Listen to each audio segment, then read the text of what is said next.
I've worked on global campaigns for some of the biggest brands on the planet, from Burberry to Google, Netflix, Adidas. Yeah. I had never seen pickup like this, ever.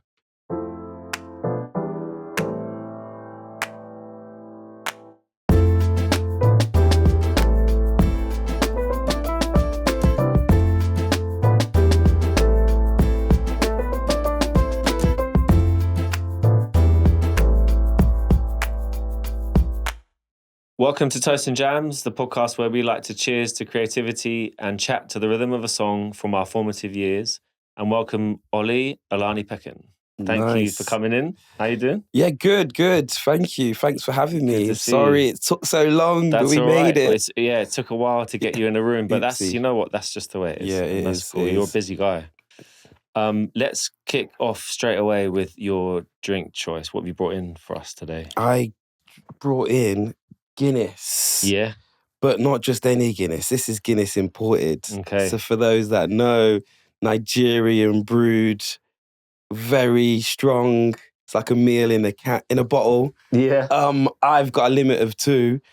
But it's heavily drank in West Africa. I think outside of Ireland, I think we might even drink more than Ireland, more Guinness. I've got some facts here, and you're right.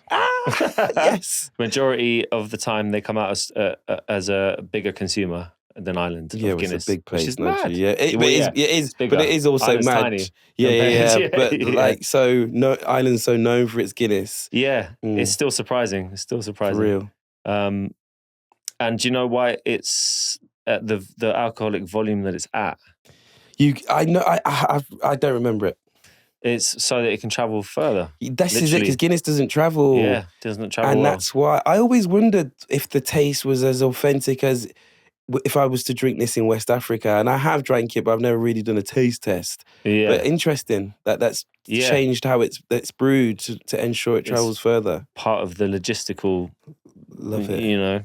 Makeup of it. For people who are trying to buy it, though, they have to, when you're going your local off-license, look for the imported label on there. Very important. Yeah, because there's other bottles. So that stamp, but if it hasn't got that stamp of imported, it ain't and brewed in the Nigeria. one. Well, look, do you want to grab another one? Of course. And then let's open them up. Of course. And we'll cheers. Is it straight like that? Yeah, there you go. Good. Oh, sorry. Yeah, there cheers. you go. Damn. First sip, big sip. Cheers. Cheers. Yes, thanks for having me. Yeah, welcome. Okay. Should be cold enough. So why is 2 your limit, and how did you find that out? So 2 is my limit because it's quite strong. What we're talking, 7.5. But 7.5, yes, is strong, but there's something else about it. Like, it's heavy. It's like a meal when you're drinking it. I love the taste. And how I found out about 2 being my limit was the early boiler room days on a Tuesday evening, when it was literally me and Blaze, Femi, Tristan, when boiler room very much started. Yeah. I'd go down on a Tuesday after work, grab 2 of these, and there was a few things we were doing whilst they were playing music, but quickly realised that after 2 of these, you were good to go. Yeah, and also the hangover. It doesn't give me hangovers, but you can't be doing a full day of drinking on this. No way. It tastes like it will give you a dirty hangover. This is what I'm saying. Like, it tastes like it'll be quite heavy. I like it because you don't need to just mix your drinks. For instance, Carnival, you can walk around for a good few hours with 2 of these in your hand, and you're good. Yeah. And the next question, obviously, we'd like to ask our guests to pick a tune from their teenage years. Yes. What tune did you pick and why? So there's obviously loads of songs for our teenage years. It's a tough one, man. Chosen, yeah. And I, as I said to you, I choose my favourite song based on the mood I'm in.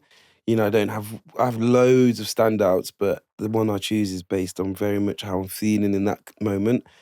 You mean when you made the decision for this choice? Of course. Okay, I'm sitting there being like, okay, cool. What song? Because my memory's so bad. I'll be like, okay, cool. Which one? And if I'm in a good mood, it might be like something uplifting. If I'm it might be something a bit darker. So this one, I love this song, but from a period of my life, it was very important. And the song is Stay Fly, 3-6 Mafia. Yeah.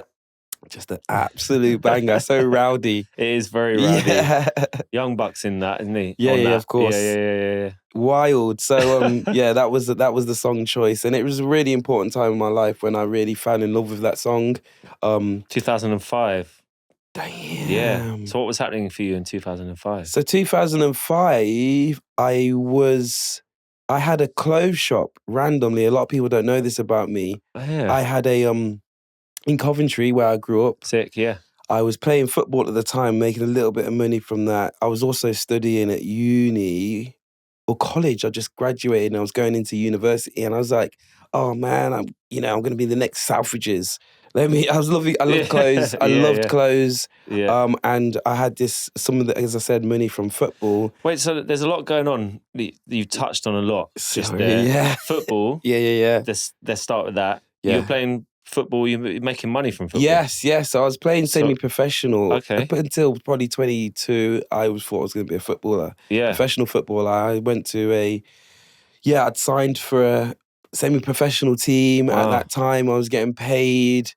That money was being enough for me to just kind of stack enough to secure a store and, to get some stock. I also had a bit of help from the Prince's Trust back in the day. Okay, sick. Wait, so can I just, how are you studying, playing football, and opening up a shop? So yeah, the studying was, I went to a college that was part study, part football. So we'd play football every day, but then we'd also have classes as well. Combined. So it was all combined. Wicked. And it was a college that was trying to get footballers into clubs, a feeder college. I think that was the first year they'd launched it. It was an experiment. What do you think the education was like? Was it strong, or was it a bit weak because of was it watered down? No, know what? I'm not gonna maybe actually, because in college I found it relatively okay. We study in sports science. Okay. And then when I went to university to do sports science based off of that, oh my God, it's just science. Different level, It's just science. you ain't running around the field. You're just doing up science. Yeah. So I dropped out of uni. Anyway, okay, so I made all this money. So education system for me, I wasn't really into it. I had very much, looking back, ADHD was very much a big struggle for me through school. I was so distracted. You've got also you have a very active, creative brain, which oh my God, I've turned into a superpower sitting now. In a class, exactly. Sitting in a class is not going to cut it for you. Absolutely not. I've got big issues with the education system, and for me, I was so fortunate that I had very strict African parents that really were, made sure I went through the education system. But I struggled, man. Struggled. But then football was my thing. I loved football. I was relatively good. That kept me well disciplined. It makes so much sense too, because you can with the type of brain that you have in football, you can be creative. You can think very fast, very quickly, and be creative with it. Like under the pressure almost doesn't matter actually, because it's just like, what do I need to do? Wow, and then I feel so seen. What the hell? No one's ever said it like that, but I feel so seen, and that's probably the truth of it, man. And so that gave you that freedom to kind of use that part of your brain, And I just wish there was people around me who knew that that's how our brain worked and was able to really channel it, because I was just finding myself where I felt comfortable. I'd follow it, and if I just figured out how my brain worked for education, I think I would have found it a lot easier. And also sport. In the end, the reason I'm not saying I was ever going to be the next Ronaldo, but, I just look back and I think maybe just if I had the right people around me on a mental support capacity, who knows what would have happened. But also I'm glad I'm not a footballer, because imagine. The money would have been nice, but the lifestyle, I'm very happy in where I am. Yeah. I think in terms of what you're doing with your life, you're doing more than just playing a sport, which is pretty cool. No, for sure. But I will always give credit to the environment of football for what I've been able to do. There was lots of bad things within that environment, but there was also a lot of good things that was instilled in me that now have allowed me to do what I do. Was there anyone in the football world whilst you were playing that really stood out as a really supportive, like, mentor person, man or woman? Or damn, you know what? I had one manager, and he might see this. His name was Marcus Law, and Big up Marcus Law. Yeah, and there was something about his coaching style that I really worked with me. He was great and allowed me to. Whenever I played with him for his teams, I was always getting picked up by bigger teams. Okay. He just gave me this safe space to express myself. Yeah, sick. And alongside him, and I need to give him the biggest shout out, is David Boost. For football fans, they will remember him for What's his background? Horrific injury. One of the most horrific injuries the Premiership has ever seen. Yes. Against Man United at Wembley, I believe. Coventry City versus Wembley, snapped his leg in half. Oh, God. I remember horrific. Peter Schmeichel's crying on the pitch. Oh, God. Blood on the pitch. Yeah. It was horrific. But anyway, Dave Boost, he set up a coaching. After that injury, he became like a community coach for Coventry City. And he gave me a job at like 16, 17 summer jobs as a coach.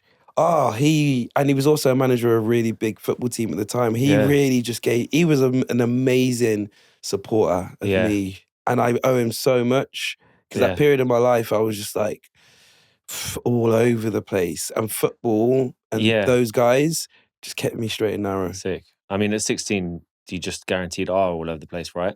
And so for someone, we need adults like that to come along and just be like, just tether us down a little bit and be like, here you go. Definitely. Just kick us in the right direction. Definitely. But in a really supportive and way that was different from the education. Someone's a disciplinarian, for instance, which my parents probably tried to be. My teachers, that's what they're hired to do. I just was like, nah, I'm not having it. Yeah. And, I completely rebelled. Completely. Yeah, I can relate. So the clothing shop. So how did the idea come about, and how did you start that at the same time as playing football and your education? I had an amazing friendship group, and I grew up. We didn't have much money as a family. My parents were we were very working class. So looking at kids in the school with the new Nikes and whatnot. I grew up not really being able to have them. Excuse me, I'm going to burp. And cheers. Cheers. Anyway, but I had an amazing friendship group, and there was an older good friend of mine. He's, Peter Hegarty, I'll shout out him, who was older than me. We were friends from Sunday school, and he had a great taste in like streetwear. And I remember him having the biggest collection of bathing apes. How much older was he?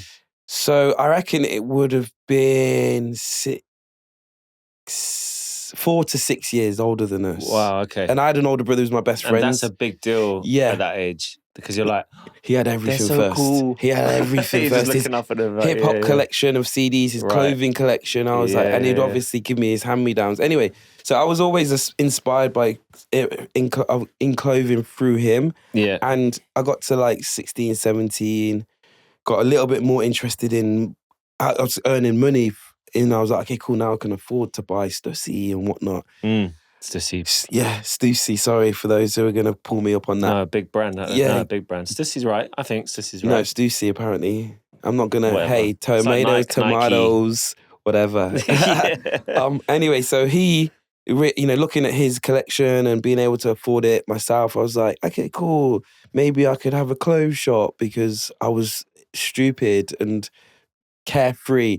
So I came up with this idea to buy not secondhand. I travelled to London to amazing stores. Hold tight, not Andy Payton. I forgot his name. Remember the store Gloria's on Dre Walk? Yeah. And he then also had a store called Butchers of Distinction. So when I was coming down to London, and then also shout out Kazar, he had a store called Kazmataz on Hoxton Square, which was just buying and selling. They had like good accounts, Nikes. Yeah. This was way before the streetwear industry popped off. And can I just say, like, what a time for independent shops and like, what the fuck's happened?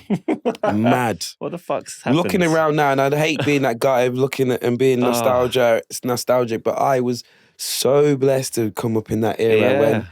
I used to come down, go to these stores. I walked in there. That's definitely where we met.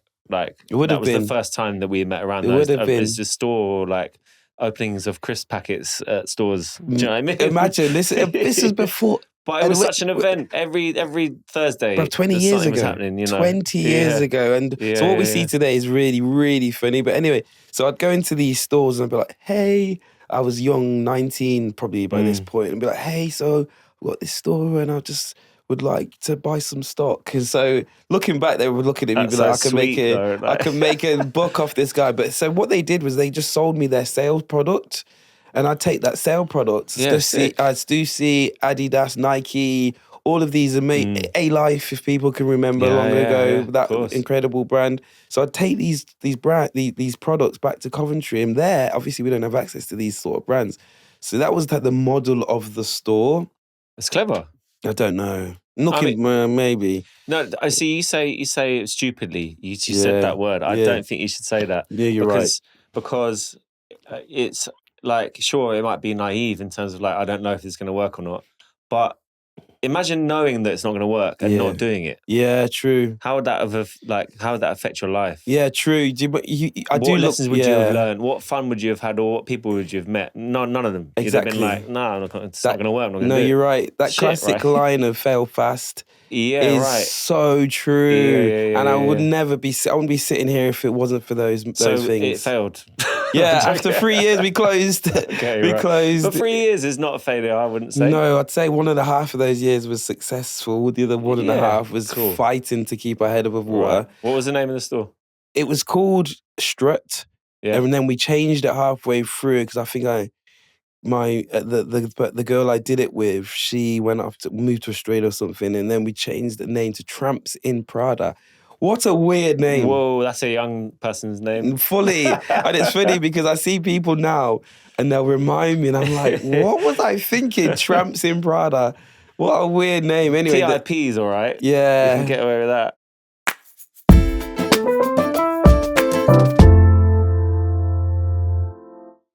So what was the location like of the shop? Was it like... Incredible question. Yeah. Because I grew up, again, my best friends,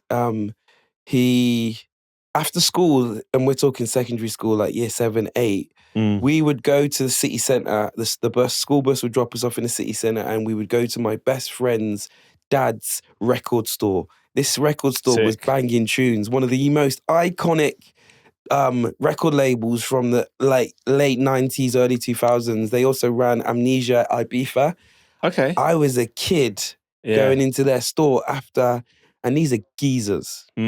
Geezers. I want to say gangsters as well, but they might they might tie me up if I said they were gangsters. They were absolute gangsters. So I was a kid going into this record store after school and sitting there listening to their stories. We're all wearing Burberry and Stone Island. I'd be like, and to be fair, probably the reason I got into fashion was because one of them gave me this Burberry Harrington. It was falling apart. He gave it to me. I was about 16. I wore it to death. But you loved it. Yeah. To death. Sick. And that was the introduction to fashion to me. So, the casuals era, these guys bestowed it. Fully. No, he did not bestow. Just like, I was just like, what are you doing with that jacket? I was like, I'm going to dash it. I was like, oh, take it, please. So I wore it to death. The question was that this store, that eventually was the store I then took. Wow. It went through loads of different hands before I got it. Yeah, sure. But that was why that store was so important, because from a contribution to culture, Banging Tunes. Anyone who's listening, just Google Banging Tunes, Nev Fivey and the crew. So important contribution to UK rave. Like Coventry and what they contributed to legal raves, record labels, blah, blah, blah, through Banging Tunes. So then, so that was the location, Coventry City Centre. And as I said, 3 years. And that leads on to the song. Do we need to talk about the song? We can talk about the song. Yeah. But so at the end of the 3 years of me trying to make it work, I figured out, I could print T-shirts because a lot of it's the golden age of T-shirt printing we're entering into. Yeah. And we built such a community because we were in city centre. All the kids would come in there and hang out, and I ended up running club nights. I was like, merch. I couldn't afford to be going to London and buying surplus stock anymore. No. So I was like, let me just print T-shirts. But at this point, you've got a bit of a name for yourself, some eyes on it. So you can, you're in a position. Completely. We were doing crazy numbers on our club nights. And the kids of the city. What year we're talking now with the club nights? So I must have been. late noughties, like no. Early 2000. Okay. No. Actually, maybe early mid 2000, 2003, 4, 5. Okay, right. Okay. I want to say. Okay. Anyway, so then so I was like, okay, cool. How am I going to keep this store going? Okay, printing T-shirts. The markup on that looks like decent. And again, another one of my best friends, James DeVoisey, hold tight. He had a T-shirt press, heat press. So I'd go to his house after work and I'd buy blanks and then I'd come up with some terrible design. I can't even remember who was designing that for me at the time. Yeah. Maybe I did it. Anyway, the logo we had that was the most popular was because I was listening to this song on repeat, 3-6 Mafia, Stay Fly. I was like, such a good song. Like the type, I think the wording is good Stay for fly. It's just simple, very, so very I was simple. slapping Stay Fly on these bright coloured T-shirts. Yeah. Hey, I made a lot of money on that. I say a lot of money to keep the lights on, but not a lot of money to make me rich. Yeah, but enough money at that age to be like, whoo. Yeah. So that's why that song was so important for me because it got me. Because it paid you. And for real. Don't let them know that because they're going to come knocking on your door. I didn't make that much money. Jokes. Okay, cool. That's an amazing story. I loved hearing about the football part. I didn't know that about you. I don't really talk about it. Yeah, it's kind of It was a massive part. Yeah. Best fact about my football career was I made it onto Championship Manager. Tell people what that is. So it's a game where you pretend to be a manager and you can buy it. Wow. Yeah. Oh my God. Crazy. Have you got a copy of the game still? No, I never even played it. But people would be like, Ollie, you're on this, I think, 1999 to 2000 issue of... That. Is it on PC or something? Bro, I don't even remember. I wasn't really a gamer. But that was my height. That was the peak of my career, I think, making Championship Manager. If you ever have a kid... You need to be able to for real. And apparently I wasn't very good. Screen, like, apparently I wasn't very good. I'd have attitude problems or something. Again, in the game. That's hilarious. It's so good. It's so good. But oh my God, I'm going to check that out. Yeah. Please Google it. I have tried a few times to try and find some I don't know, proof, but I promise that happened. Yeah, okay. I want to talk about creativity a bit more because that's the premise of this chat initially. And I know that it's a big part of your life. It's everything. Yeah, exactly right. So you've so far built a career, right, out of redefining what creative leadership can look like, let's say. How do you personally define creativity today in 2025? I wouldn't even be able to define creativity. I think it's so expansive, and I think for those who try, it's so individual, so unique. So creativity to me versus creativity to you is different, and that's why we love it so much and why it's so important. I don't think we need to. This is it, and it's how it is. No, of course, for everyone. But what about creativity is most important to you? I think that's what the angle we're looking storytelling. Yeah. Expression. Okay. Like that for me is such anyone, whoever you are, whether you're a plumber, whether you're a painter, whether you're a creative director, just being able to express yourself, I think is the soul. Yeah. That's how you feed your soul. Yeah, it's true. So that's how I define it. Yeah. Okay. Yeah. Fair. Okay, I got there in the end. What's your starting point when you're developing an idea, with a brand or for yourself? Like, is it instinct, strategy, mood board, or something like less tangible? People. I think the only reason I've ever been into any of the things I've done, whether that's opening a store, running an agency, working for brands, or anything I've ever gone on to do, is because I'm fascinated by people and behaviour. And that's where the story ties in. Exactly. Yeah. I love how your brain operates and what influences your decision making socially, politically, economically. So you can manipulate it. No, hey, for those who want to, but it's probably true. You know, I was very fascinated. You know, I studied. When I dropped out of uni to do sports science, I ended up going to a course to do communications, culture, and media. And I did it a year and then dropped out. But the critical thinking course, it blew my mind. And then I ended up becoming, when I fast forwarding, but trend forecasting was the first job I ever, real job I had. When did you enter into that? When I moved to London after closing the store. That was like natural progression, right? Maybe. Looking back, everything's natural progression. But at the time, no. I was I'm desperate, I need a job. Yeah, I need to pay rent. And it's a weird story. The trend forecasting came. Oh, this is a mad story, mad segue. And I haven't spoke about this since leaving, probably 20 years now. Yeah. When I was running the clothes store, I was also running a club night at the same time because I was like, yo, tax-free money. What was the club night called? Vinyl Is. Another terrible name. So Vinyl Is, and then each month when we did it, we'd had another Vinyl Is Fire. Vinyl Is, right, yeah. Blah blah blah. Terrible name. I was so conceptual. Anyway, it became weirdly it was popular. CDJs, obviously. Yeah, so this is what we would always get called out. We'd be like, yeah, but you're saying Vinyl Is, but you don't use records. Oh no, you didn't use vinyl. We actually did both. I mean, I was joking. No, we actually did both. Did both. Good. But then that was a hole in the concept. Okay. It was called that. Anyway, it became quite successful. Yeah. And I met a lot of London. I was still coming to London a lot, and I was like inviting some DJs from here to Coventry, blah, blah, blah. Anyway, it was that era of new rave. Yeah, I was Skins. about to say. It was that same era. And we were doing new rave DJs. Fidget house and stuff. Not even. I think it was more just before dubstep. Okay, yeah. So early noughties, basically, yeah. So we were doing up this new rave sound and people were dressing, I guess, like that. Anyway, I got contacted by this guy who was a trend forecaster. He was writing this article about... From London?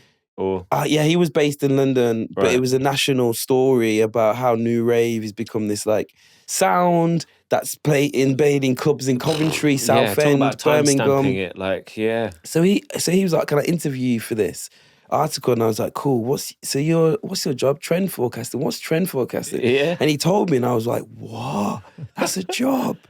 Changed my whole trajectory. I was like, I would love to do. So that's a really pivotal moment. Massively pivotal. Yeah, understanding people, behaviour, trends. Did that opportunity come before you moved to London? Yes.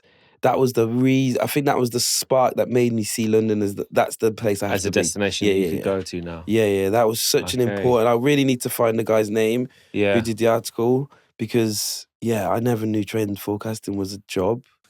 No, I mean, I think up until that mid-noughties, nor did I. There's lots of jobs I didn't know. Yeah, facts. Still. Still. So you've moved to London, and you're now a trend forecaster. Oh, there's a little gap we missed. Oh, but no, go on. Only because it's Netflix at the moment, but my first job in London was American Apparel. Okay. And I'm not going to lie. In what capacity? I was just on the shop floor, any guy. Yeah, sure. Shop floor. Yeah, so that's when you first got to London. Yeah. Because I was like, I ran out of money. I was like, I desperately need a job. Yeah. And thankfully, American Apparel gave me a job. I was ready to go back to Coventry. Yeah. Failure. So then, they gave me a job, and the best job anyone could have asked for. Which one was it? I started in Camden, but then my main one was Allo 6, we called it, and it's Covent Garden. Yeah, that's the big one. Yeah. Yo, and honestly, the best job for someone who's just moved to London. Yeah. The social scene that I landed slap bang in the middle of. I was really fortunate because there's another part of this whole story that I'm missing. But anyway, I was very fortunate to just meet some incredible people through that store. And looking back and watching the Netflix documentary that's just hit the What's that one? It's the story of American Apparel, the rise and fall. I've not seen it. Right, it's on there now. And looking at it, I'm like, what an incredible brand in regards to what they stood for. Horrifically operated. The owner was terrible. I haven't watched it. But as a brand, it captured everyone's attention. Bro, we're talking blanks. It was very simple no stuff. logos. Like, sex, yeah, exactly. sells, sex sells. Who's the photographer? What's his name again? What's his name? Horrible. Something shrouded Richardson. in Is it something controversy. Richardson? What's his name? Terry Richardson. Terry Richardson. Yeah. Nah. I mean, and when you see the adverts, you're like, oh God, like. Oh my God, a lot of my really friends. Bad. Nah, and a lot of my friends were the girls. Well, in the store, because they're all store girls. Oh, really? Yeah. All the adverts were with the staff. Wow. So just all of this as a model, I think, was really interesting. And for me at the time to be a part of that was an amazing thing. So yeah, that was before I went to trend forecasting. That was a stopgap. Let me just do this job to pay my bills, keep me in London. And then I was thankfully picked up by this trend forecasting agency. Yeah, right. Okay. Yeah. And then it was away a little bit. You were kind of like on a bit of a journey, trajectory. Trajectory from that point onward, it was really, and probably I'm still on that. But the reason I got picked up by the trend forecasting agency, and really important story, which you know you're very aware of, was that whilst I was running that store in Coventry, I was asked to be part of a blog launched by Matthew Benson, OG. What a guy, man. I owe that guy. And he hates me telling him. What's the blog name? Come on, let's say Better Never Than Late, or BNTL for those who were there. Honestly, and I say it to Matt, I wouldn't be doing any of the stuff I've done since, because if I hadn't been a part of that blog, because we were so popular. We were before Instagram, before any of that. I think it was MySpace was when it started, era. And, you know, my role was really just to talk about trends. All of us talked about trends, but I took it quite seriously in regards to, I'm going to talk about why this brand has launched this campaign and why people are wearing this type of thing, you know, and very simple format for those younger viewers who don't know how blogs work. But we weren't focused about numbers, but this blog documented youth culture in the UK better than, I think we were the only one who really talked about it, because we covered everything, music, fashion, art, for sure, travel, design, everything, but from the source, youth culture. Yeah, definitely. So so then because of that, so I was writing it from the store, then I was writing it when I moved to London, and I was consistent. Every week there's about 4 or 5 articles that I'd be posting on there. So then, but before I moved to London, people knew who I was. They're like, Ollie, because of the numbers we were doing like 4,000 views a day. And this was way back when no one knew about numbers. 4,000 views today is crazy. Yeah, true. Back then it was mental. So it gave me such access, and low key, I used it for that. And I think the boys all know that that's what I was on there for. I was like, this is a shop window for me, man. Yeah, and I need a job. I want to be in London. And me being able to talk about trends on a bit of a deeper level, hopefully will get me noticed. And yeah, it did. It worked. Yeah, sick. Yeah, and I owe Matt Benson and the gang, all of them involved in that, loads, because it was so important for me. Yeah, nice. Shouts out to them, man. Yeah. It was a crazy time, and a really important time as well. And I think none of us would be where we are today without that time, you know? Like 100%. Wow. Are there any personal rituals or habits that you turn to when you feel creatively blocked? So I guess for me, the biggest time when I really needed to lean into beating creative block was running an agency, you know, being a creative director. And, you know, when we launched our first agency, it came off the back of me working at some of the biggest agencies on the planet. I was at Channel 4 for 3 years, worked on, you know, Emmy award-winning shows. Yeah. And then, you know, worked at agencies.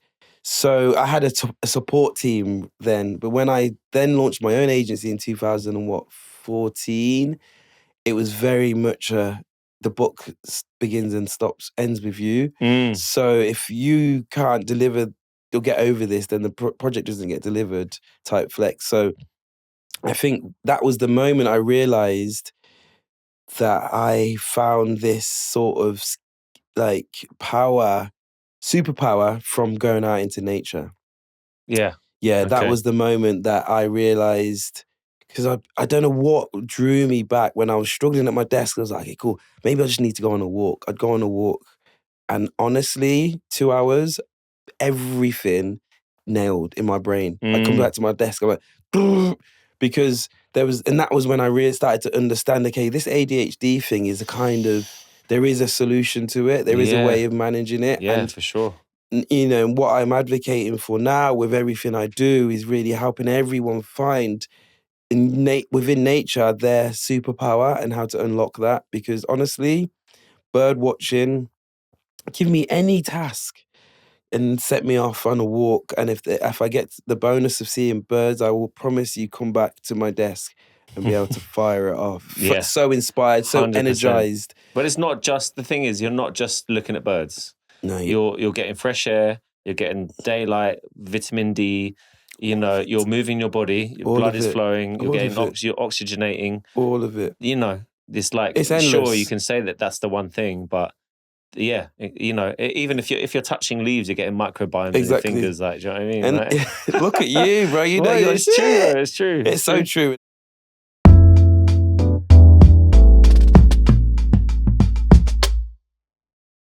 This is what I want people to realize, is that Flock Together and the birdwatching collective I run is... Can you tell us just a little bit about Flock Together? Of course. Just for the people that don't know what that is. Basically. Yeah, so in 2020, I had this, after hearing about how I use birdwatching to support my mental health, in 2020, I decided to share that. I actually met another birder, a black birder, for instance, Nadeem.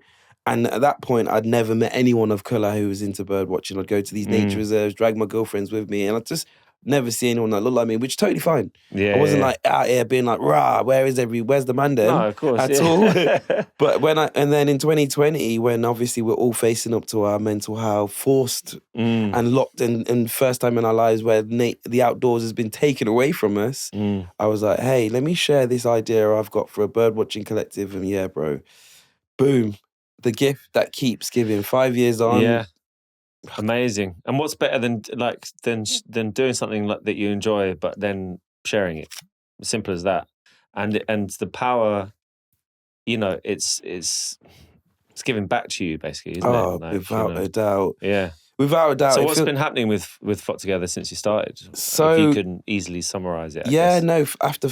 I think within the first few months, I realised we've got something special. I've worked on global campaigns for some of the biggest brands on the planet, from Burberry to Google, Netflix, Adidas. Yeah. I'd never seen pickup like this, ever. Yeah. And some of these brands spend millions trying to get that pickup. So after 3 months, I realised, there's something special about this. And I didn't know what. And then we did the Gucci North Face thing, which popped off. We then did... we had a stint on BBC for 2 years. We did a massive book deal, and I was just like, okay, cool. We've really tapped into something special. I think it was the perfect storm was when it was launched and who it was launched under. Yeah. But 5 years on, I'm really now focused on launching or giving it the infrastructure it deserves, because unfortunately right now, every touch point you see Flock Together still comes through me, which is not okay. Right. You know, we don't have... It needs to be more of a fight club and have the franchise, let it go, and let it do what it's doing for so many, but on a wider send scale. Your kids out. Completely. They'll come back. You know, and we've got a tiny team, barely anyone. And I think my focus is really to give it the infrastructure it deserves to reach its potential. And it's so much bigger than me, and that's the focus. But it's also opened the doors for stuff that I'm moving into, and, you know, not moving away from Flock, but I think the learnings I've taken from that space over 5 years. What kind of parallels do you find with creativity and birdwatching? Are there any, and is there anything that you've been able to draw into both from each side? Or like work, or let's just say not necessarily creativity, but like work life and birdwatching. What kind of parallels can you take and use? I think I've operated like lessons. Flock Together as a global brand. Yeah. Straight away. I think, you have. From the comms, from how we present ourselves, how we mobilize. I've really, you know, I was tasked with for many, many, many years to help Adidas get kids queuing around the block for a pair of trainers. I've been doing that till my eyes were, you know, inside out. to my, it's not to the point I sold my soul, but yeah, I definitely know how to mobilize people. And I use the exact same tactics to build Flock. Yeah, I was just like, okay, cool, present it really beautifully. Like if you go on Instagram, every single photo I've made sure is like, come on, man, let's showcase this in its most beautiful light. Because that's its essence. Of course. It has to be beautiful. But when you have a great product, the rest is easy. Nature. Exactly. The rest is easy. Trust me, I've had to polish many turds for these brands over the years, but this was just easy. But giving it the shape and the structure was what I did, messaging, branding, all of this stuff was what I just applied to Flock Together. And as I said, little did I know it would go on to do what it is doing. And I believe it's only just the start. How do you think Flock Together challenges conventional ideas of who belongs in natural spaces? And why does that matter? Oh, I'm going to have to try and summarize this. These are big questions, bro. These are big questions because the reason why... But it's an important question, I think. The reason why it was important, and so when I met Nadeem, and as I said, I'd never seen anyone of colour in this space, we... organised our first walk. And before our first walk, the day before me and Nadeem met, he slid into my DMs first and foremost for anyone who doesn't know how we met and showing off his bird knowledge. I was like, damn, who is this guy? And then, we I shared my idea for this bird watching collective. He jumped on board. We organised the first walk. And then the day before the walk, I said, bro, we haven't even met. We're just doing this one on Instagram. Like, we need to sit down and meet before we take these strangers out. So we sat down and me and Nadeem just chopped it up for like hours, probably sipping Guinness. Yeah. And just shared our experience in this space and the benefits we received, also the challenges we've faced in school, in the working environment. And we were like, why is it that... So we were both very lucky to be able to find our space in nature and the benefits from it, but why is it our community don't? And then we really try to unlock and tap into and try and understand the barriers to entry. And we didn't see ourselves represented in that. It's, bird watching was presented as like, and it wasn't sexy. I found bird watching. That's an age thing too. Everything. Like, There's everything that blocked us before Flock. And so when we started doing the walks and we started to understand and hear people, I thought it was a white thing. I didn't really do that. And I was like, but why? And then we started listening, and then women were like, we don't go into nature on our own. We can't do that. And that's quite an obvious exactly. And there's endless. And then you look at the media, you look at the brands. Bro, outdoor brands were just trying to appeal to the elite performer. I want to climb and conquer this mountain. I want to do this mad... How about just going for a walk? Thank you. Thank you. So the industry wasn't looking to appeal to that audience. But what lockdown did showed, because everyone was in their droves, took space up in the outdoors. So that's why I was like, do you remember the perfect that summer, time. the hot summer? Bruv, blessed summer. Madness. Everyone was out. So I just hopped onto that sort of behaviour change. Again, going back to trend forecasting, I could see that people, and I was like, okay, cool, maybe bird watching is the time and the unifying factor that can bring people together in this environment. So I think I could go on forever about the political reasons that stopped us, the people of colour, seeing themselves in this space. But again, I try and stay away from that conversation now, if I'm honest. Yeah, right, fair enough. We've achieved what we set out to do. Our original mission statement was bring representation to people of colour in the outdoors, or something like that. Yeah. And after 2-3 years, I was like, Nadeem, we need to change this, man. We've done it. Look around the world now. Marginalised groups are taking up space in numbers. It can start to become a thing that's holding you back. Exactly. And the moment I realised is because people try and pull us in politically, and that's how they get you. Like, we got approached by, what's it called? Question Time. Hey, we want you guys to come on to Question Time and talk about Flock Together. I said, are you mad? To do what? Yeah. So you can try and call us out, draw us out. I'm so glad you didn't do that. No, for real. Because I don't want to say it, but fuck them. Yeah. Honestly, fuck them. I know the tactics they use. Oh my God, I'm so happy you didn't do that. Yeah, because it's quite clear the agenda that they're just like, let's get those. This is it. So no, we've been very strategic in what we've doing at Flock to achieve that original mission, and now moving on to the next one. So that's a focus. Yeah, cool. So what happens on a typical Flock Together meetup? what's the usual kind of agenda? What agenda. goes on? It's so funny because 5 years, we haven't changed it since our very first walk. The first walk, again, Well, that says you got it right first time. Mad. The first walk was, hey, I made a terrible flyer that I think still could be found online. It's terrible. Anyway, we invited people to come down, meet at Walthamstow Wetlands, and we're going to go on a walk. So we turned up, about 15 people arrived. We then went on a walk down the reservoir for like the first hour. And then at the break point, we shared lunch.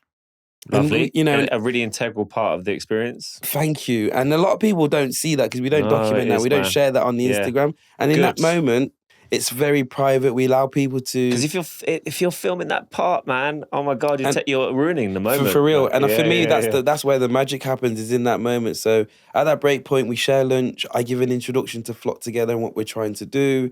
And then we open the floor. We say, hey, has anyone got anything they want to share? Jobs you need help with, projects you're excited by, have you just dumped your boyfriend, blah, blah, blah. So that moment, and then we also opened it to anyone who wanted to perform. So that at the start, there was a lot of spoken word. Lovely. Like poetry, yada, yada. And then the next part of the walk would just be... a safe space. For real. And then the next part of the walk would just be another half an hour to the end. Yeah. That format hasn't changed a bar. It doesn't need for 5 years. It really doesn't need to. Yeah. Because number one, the star of the show is where you are. And two, like human beings just exchanging, talking to each other. Real. Sharing food is such a big deal. For real. And Alex, let me tell you, and this is one day when I hopefully I'll be intelligent enough to really explain what... Don't put yourself down. No, but this environment of nature, when you're protected by trees and the canopies, I have watched people transform in front of my eyes in the space of an hour. I can imagine. Because a lot of people come to Flock Together, and some people are really struggling in life. They're like, you know what, I need to be around my people, or I need to be around nature, I want to touch grass, blah, blah, blah. So they see Flock and they're like, okay, cool, this looks great. So they'll come and you see them arrive. I used to take a lot of people in my car and listen to what they've been on, and you see their heads are down, they're a bit nervous about what they're about to experience. Yeah. And then watch their shoulders come back. Yeah. Watch them be like, and then when I open the floor in that break moment, I invite people to come up. Everyone's a bit nervous. The first person goes up, second person. Now there's a whole queue of people wanting to come up and share. Because could they see someone else doing it? There's something about this environment as well, though. There's something about being surrounded by trees and nature that gives you this strength. And as I said, one day I really want to be able to write down and communicate why this space is so important. And that's the magic of Flock. The Flock that you see on the Instagram is beautiful. I think it's so granular that it's going to be really hard to do. But maybe I never will. No, but it is. And I'm glad I'm able to, you've gave me space to be able to share it, because that's the magic, and that's what I want to... allow everyone to know that they can tap into this space called nature and really, really get this fulfillment, this sense of this confidence. A good message. For real. Like, to the day I die, I promise you I feel like what I was put on this earth to do is really ensure that people see that as something. I swear. I think you've done a good job so far. Keep going.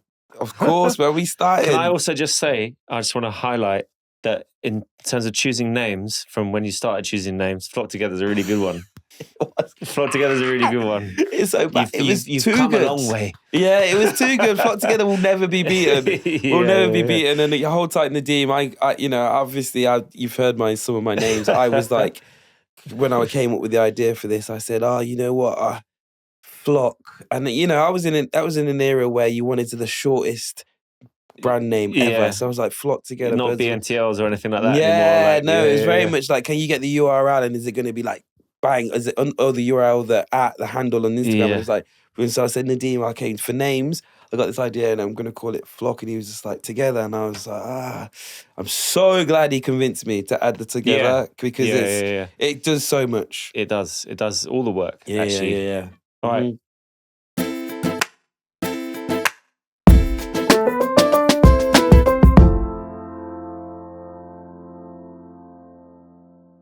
With your previous agency work, what did that kind of entail? Yes, so it was funny because I had been very fortunate when I got to London. I moved in, the trend forecasting job.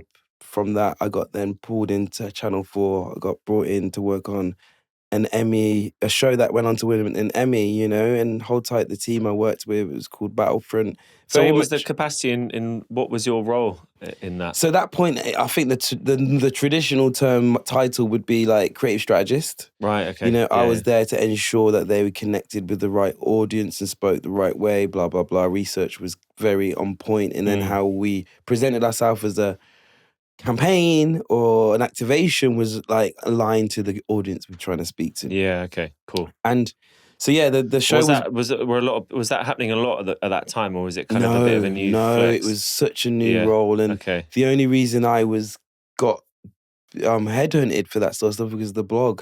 They're like, there's this kid writing on this super popular website that all the kids, young people are reading. Also blessed Channel 4.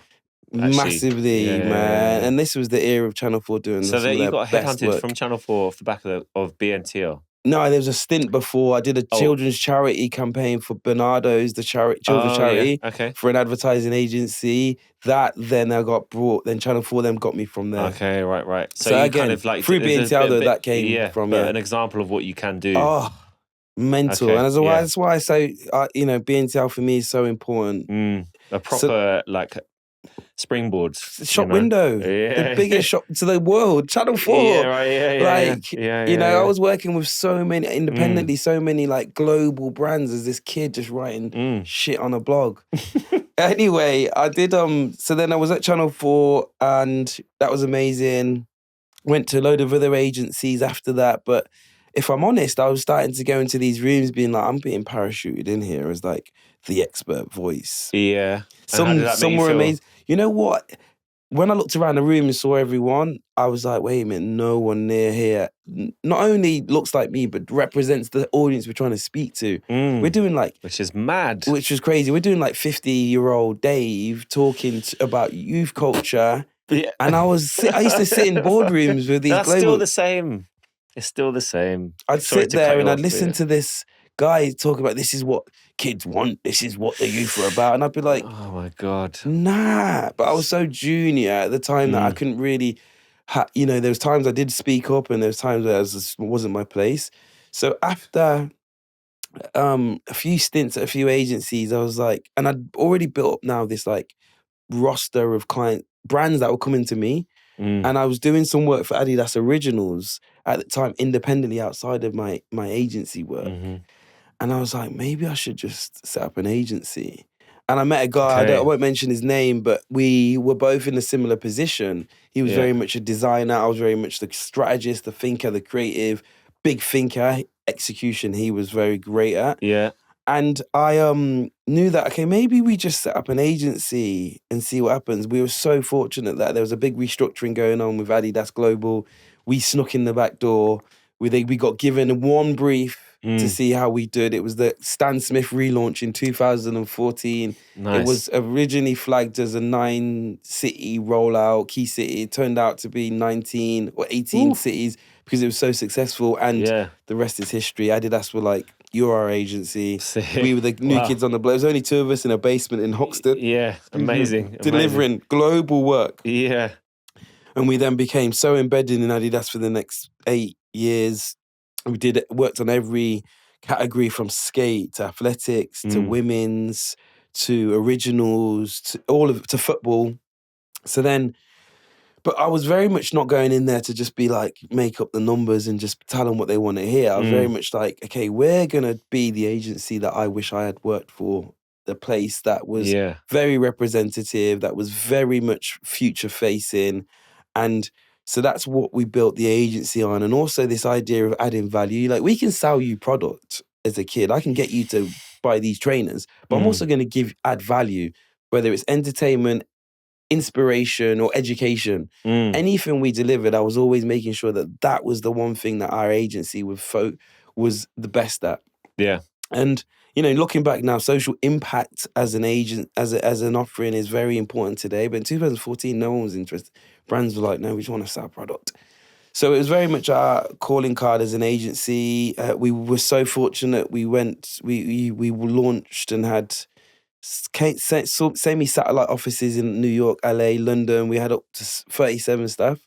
horrific after 5 years.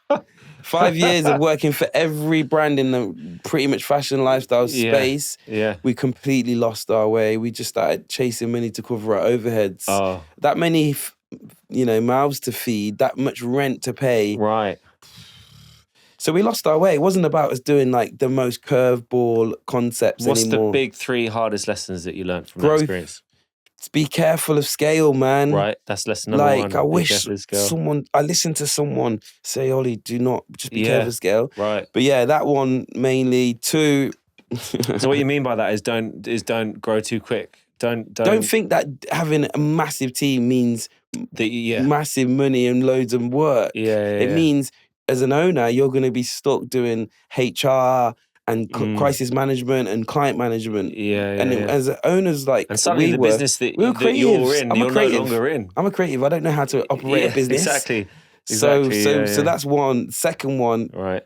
Partnerships. It's not if you fall out; it's when you fall out. Oh, interesting. And I will say that to the camera. Are you listening, Campbell? It's not if you fall out; it's when you fall out. So be careful who you go into business with, and just be really honest with each other in regards to, okay, cool. We change as individuals. Our lives change. Our wants change. You need to be able to sit down with that person every month and be like, okay, cool. Are you still on this? And it's fine if you're not. Unfortunately, the funny parallels are it's a relationship. It's just the same. Treat it just the same. You should be having the same conversations. I still got PTSD, so I'm not even talking about this one anymore. But anyway, that's the second one. The third one is have fun with it, man. Like, turn your job into something that you enjoy, or turn what you enjoy into a job. And that's what I've been able to do in my latest work. But back then, I wish I just remembered that if the fun stops, it's not going to be successful. Yeah. I'm not the type of person, if I'm passionate about something, I will go to the ends of the earth. The energy stops.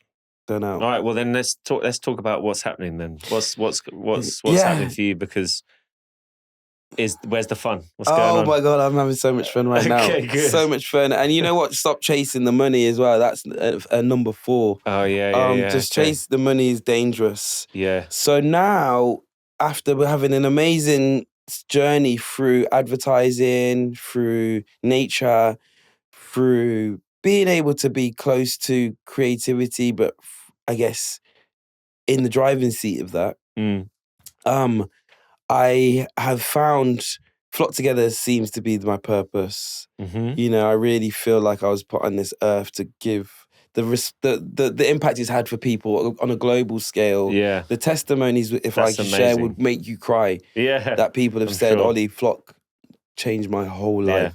Every single month I get people saying this. People stop me in the street. That's amazing, man. There was, and there's a weird part of me that fights against it. Thank you. There's a weird part of me that fights against it, because Flock was just an idea. I thought, let me just share this one. And then it did what it did. I've had loads of ideas that have failed, but this one popped. Yeah, but that's the point, right? You get to that one. Yeah. And I think the most important space that I operate in, and the most important space that I think the society needs, is a better, deeper connection to our natural environment. Like I said, I think nature is the ultimate safe space that we all need to find find the benefits from. And respect for. Yeah, and of course, if we're going to save the planet, then you need to care for it. And I think we miss a massive step when we expect people to start protecting the planet. There's a lot of people that have never felt welcome in those spaces. That's a really good point. And Flock taught me that, wait a minute, so this whole narrative of doom and gloom, we need to save the planet, you're speaking to a 20% echo chamber of, I'm like, what I saw from Flock was there was a whole demographic of people that were like, we're not involved in this narrative, so why would we ever think to, recycle my plastic straw or whatever? Not told or shown or allowed. Yeah. All that stuff. All programmed, let's say, even. Like. And again, I hate to get political, but it's just like... Everything's political. In the West... we do have all the answers, but there's a lot of there's blockers. Is all I'm gonna say. All I'm gonna say. Yeah. There's blockers that's allowing us to really find those solutions. And so with Flock, what I learned is that nature is this space that has been gatekept But if we can find a way of opening that door to bring more people in, then we have a massive chance of saving this planet, whatever that means, or looks like. So, for instance, Flock Together, and then I tried to look at why was Flock Together so successful. If I can figure out that formula, then I can apply it elsewhere. Why was Flock successful? So I was like, Flock was successful because I don't dictate your experience. I don't say, Alex, come to Flock, you need to know this much about birds, you need to have this level of gear, you need to travel to the other end of the country to experience nature. Correct me if I'm wrong, but my assumption would be is because of confidence.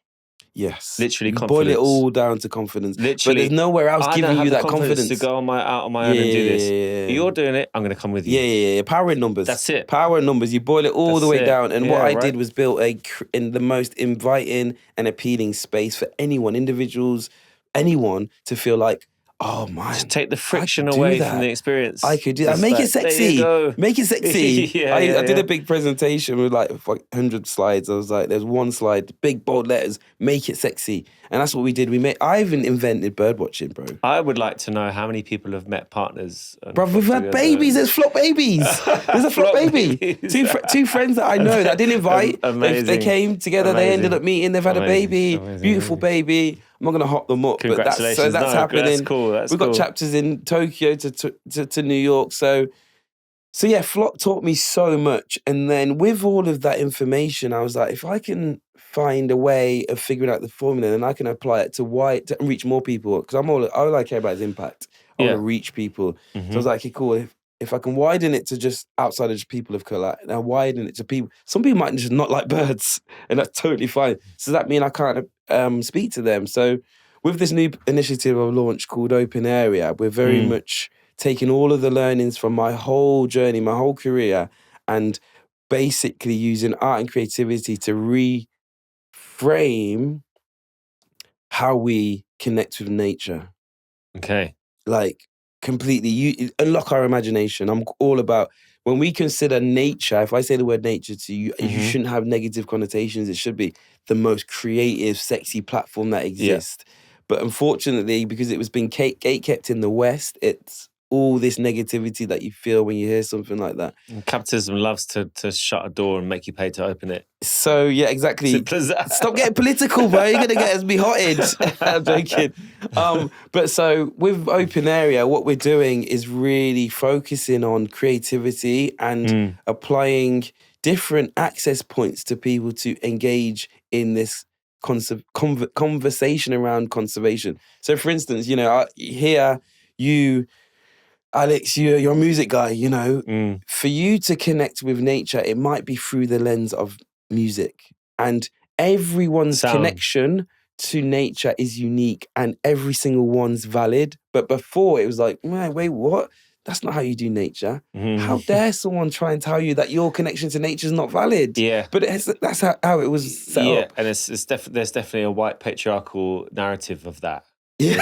Yes, that's not how you do it. Exactly. I was in the Cub Scouts, but I saw it at the very very belly of the beast of it. This is how you do nature. Yeah, so I'm just like, wait, that's not sexy and it's boring, man. That's definitely not sexy. And so we flipped the script on that and Flock boomed. Yeah. So then, if your access point to nature is music and mine is architecture, someone else is through design, food, OpenAREA is utilising these different access points, designing the best experiences to engage more people in nature, but through these really unique sort of access points. So in September, it's been 3 years in the making. I've gone insane developing this concept, but we're launching in September. Amazing. We're taking over a nature reserve in the heart of London, Zone 1. Ooh. Can you name where it is yet?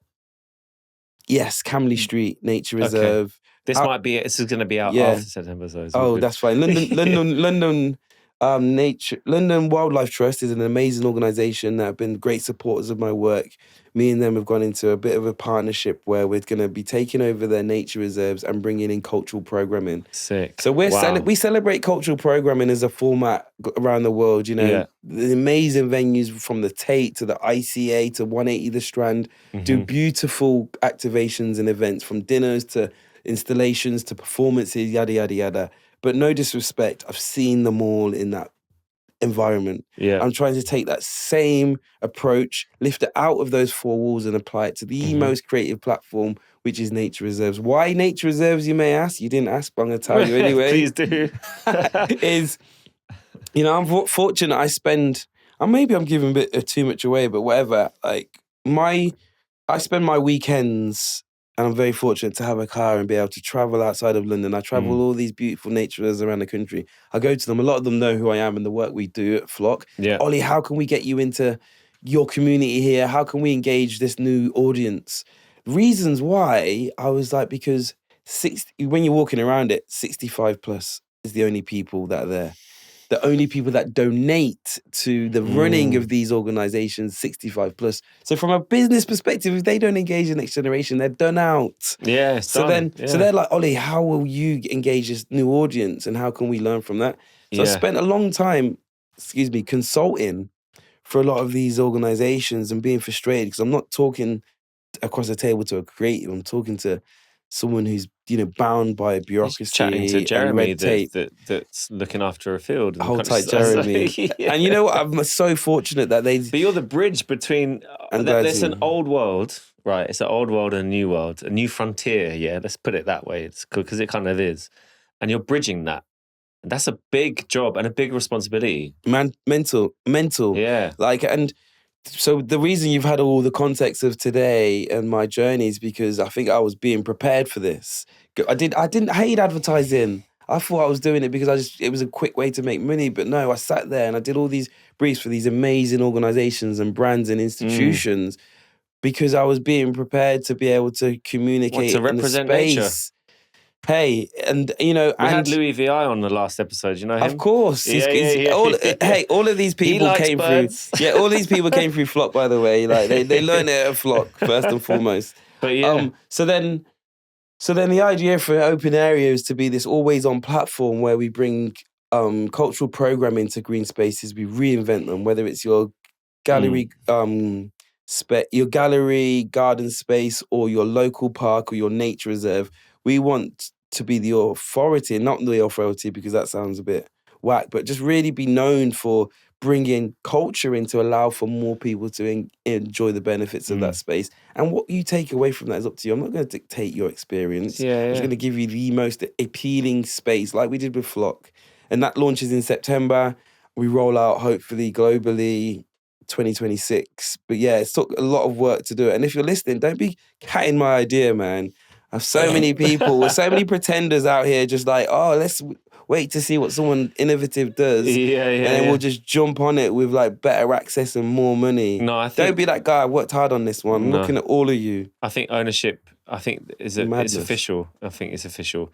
No one can jack it now. I hope so. I'm going to... Listen, that sounds absolutely amazing. And yeah, big up. Like it's a massive project. No, thank you. And hey, it's really important. I'm just trying, man. I'm just trying. No, but your journey so far is like that's what you've been doing. Yeah, and it's cool. It's really cool. Thank You're doing you. a good job. No, thank you. Trying. It's so funny because we actually remember you bumped into us when we were doing that walk. Yeah. I was on a walk myself, and you were just like, I was like, oh yeah, all right. What? In fact, you were in the middle of the sharing circle sharing thing. Yeah. And I was like, I know that's where I know that guy. I was with a date at that time. I remember. I was going to ask. And I'm going to do some quick fire questions, please, and I'll just to kind of lighten the mood a little bit, and bring it back to If you can't answer, cool, we'll move on. A current track that grounds you when things are intense. That you're when you're getting home and you're like, you know what, I need to chill out. I just look at my phone. Yeah, go for it, please. So a song that grounds me and just brings me back. There's something about Max Richter and his good choice. His composition and just I think how can we push like the bit more creativity when we think of those sorts of nature-based emotional songs? And I think Max Richter does a good job in that. I don't know the actual song name. I think Benji used it for a Burberry show. I think maybe that's what introduced me to it. Oh, okay, yeah. It's a good selector. It's insanely beautiful. Beautiful song. Yeah. I can find it if you need me to. No. Okay. Just the artist's name is good enough. I mean, I know what you're talking about. And if you don't know who Max Richter is, go and check it out. And then they will know. So yeah, all good. A track that you wish you could have directed the video to. Something just jumped into my brain. There you go. Dreamy Days, Roots Maneuver. Oh yeah, Roots Maneuver, yeah. Which the track is not, I'm not saying the video is not good, because the video of course is not. perfect. Of course not. But I the just tune think inspires you for visuals. Yeah. You know what? What would you have done? Have you already thought about it? It's a song that just connects with me so well. Yeah, right. And maybe that isn't the song to answer arguably the best question. UK rapper of, I heard there's a film coming out, Biopic. Is there? Yeah, and our friend... When's that coming out? I don't want to say that our friend... No, it's nothing. I'm not nothing to do with it, but I know, we know the director. We all came up together, and apparently they've got the directing gig, and it's coming soon, Biopic, which will be amazing. But the song is beautiful. The song is perfect, let me say, and the video is really beautiful, really well done. So maybe it's not the right song for me to then try and do something better. Where's the song that's like the video is like? No, I don't think but you know what? I don't think the video has to be bad initially. Let's go with Roots Maneuver then. Yeah, let's do that. You've answered the question. I just love the storytelling. It's a good answer. I love the storytelling. It's so relatable to me, and I would love to be able to have done it through my lens. Yeah, fair. Okay, perfect. Lastly, I think, what advice would you give to someone that wants to do work that's creative and meaningful?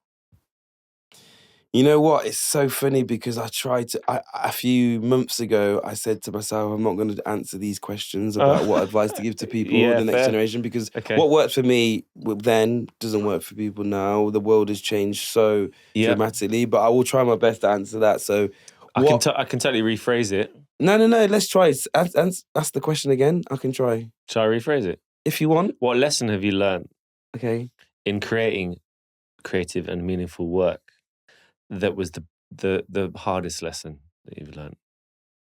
Unfortunately, when you work within systems... Yes. And isms. They don't care. Okay. They don't give a shit. Right. So build your own system. Yeah, this is good advice. Yeah, and it's a sad one though, because we can't end on that one, because I'm just like... Is it sad? I'm so gutted that I fought so hard with people that I looked across the boardroom table with and be like... They looked me in the eyes and said they were on this journey and they really wanted to do good work. Nah, they don't. And I can sympathize because they're bound also. But you have to be the platform. You have to own the system, because when you operate within someone else's, man, they're looking at bottom line. They're looking at reach. They're looking at all these things that aren't conducive to good, impactful work. Yeah. So, mate, that's good advice. Thank you. Okay. Yeah. And thank you so much for coming on. No worries. Thanks for having me. So good. Sorry, it's long answers. Oh, that's exactly what we want. That's exactly what we want. Okay, good. That's exactly what we want. Okay, good. Cheers, man. Let's chink. Chink.